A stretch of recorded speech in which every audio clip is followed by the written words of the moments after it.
पितृपक्ष का श्राद्ध और पूर्वजों के सम्मान से क्या संबंध है? डायरेक्टली संबंध है। वही मैंने जैसे कहा, श्राद्ध का अर्थ ही है श्रद्धा। फिर कि आप कैसे अपने पूर्वजों को अधिक, मेन चीज तो पूर्वजों के पहले मैं क्या कहना चाहूंगा, पहले मोरल ये है कि जो माता पिता आपके या दादा दादी जीवित हैं, उनको पहले आप सम्मान दें, सम्मान दें, उनके लिए कुछ करें, क्योंकि धीरे धीरे हमारे माता पिता बूढ़े होते जाते हैं। और जो आप देख रहे होंगे बहुत सारी जगहों पर आपने देखा, अभी न्यूज जैसी आ रही है कि लड़के यूएसए में सेटल्ड हैं, यहाँ माता पिता अकेले पड़े हैं, किसी की डेथ हो गई किसी फ्लैट में, या बूढ़े होते जा रहे हैं जी, और उनको घर से बाहर निकाल दिया, घर से बाहर नहीं, वृद्धाश्रम वृद्धाश्रम में डाल जा रहे हैं, दिया। तो बहुत सारी प्रॉब्लम्स है। बट वो जब छोटे बच्चे थे तब उन्होंने उनको हैंडल किया, उतनी समस्याएं थी। तो वो बच्चे भूल ना जाए, वो जो सोसाइटी में बढ़ता जाए बेसिकली। तो फॉरेन ने क्या करना स्टार्ट किया, mother's day father's day include किया। हमारे यहाँ ऑलरेडी ये सिस्टम है, हमारे यहाँ कुछ नया नहीं है। तो फॉरेन कल्चर से हमें सीखने की आवश्यकता नहीं, ऑलरेडी वी हैव श्राद्ध। तो we can use it in place of what, Father's Day Mother's Day. हम now we are celebrating Father's Day Mother's Day, जो हमें सेलिब्रेट क्या करना चाहिए था, श्राद्ध।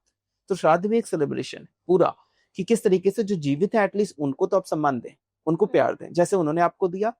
और जो जिनकी मृत्यु भी हो चुकी है उनके लिए भी आप सम्मान रखें, तो उनके सम्मान में कुछ आप अर्पित करें, उनकी फोटो लगा के पूजन अर्चन करें, जो हम नॉर्मल प्रोसीजर है। प्रोसीजर कुछ भी हो सकता है। तो ये पितृदोष कैसे लगता है? अब इसी में एक चीज बनाई गई, पितृदोष ऐसे ही लगता है। पितृदोष का हल्का सा हिंट दूंगा, नहीं लोग कहेंगे व्हाट इज पितृदोष।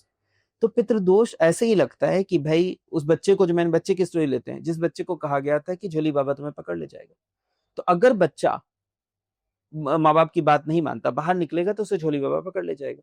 तो पितृदोष भी ऐसा है। अगर आप अपने माता पिता का सम्मान नहीं करते हैं, आप अपने दादा दादी का, अपने पूर्वजों को सम्मान नहीं करते हैं, दान पुण्य नहीं करते हैं, तो पुराण कहते हैं, शास्त्र कहते हैं कि आप बहुत कष्ट होंगे, आपके घर में लड़ाई प्रारंभ हो जाएगी, मानसिक द्वेष रहेंगे परिवार में, पति पत्नी के बीच, बच्चों के बीच, संतान उत्पत्ति में दिक्कत होगी, बहुत सारी, धनदानी नहीं आएगा, कोई भी सफलता नहीं मिलेगी, घर में बहुत सारी समस्याएं रहेंगी पितृदोष की वजह से। तो ये समस्याएं आती, इसलिए अगर आपको इन समस्याओं से बचना है तो आपको क्या करना होगा, अपने माता पिता का सम्मान करना होगा, अपने पूर्वजों का सम्मान करना होगा, उनकी मृत्यु के बाद भी और जब तक वो जीवित है तब तक। तो ये कहा गया है, अगर आपको पितृदोष से बचना है तो आपको ये सारी चीजें करनी है।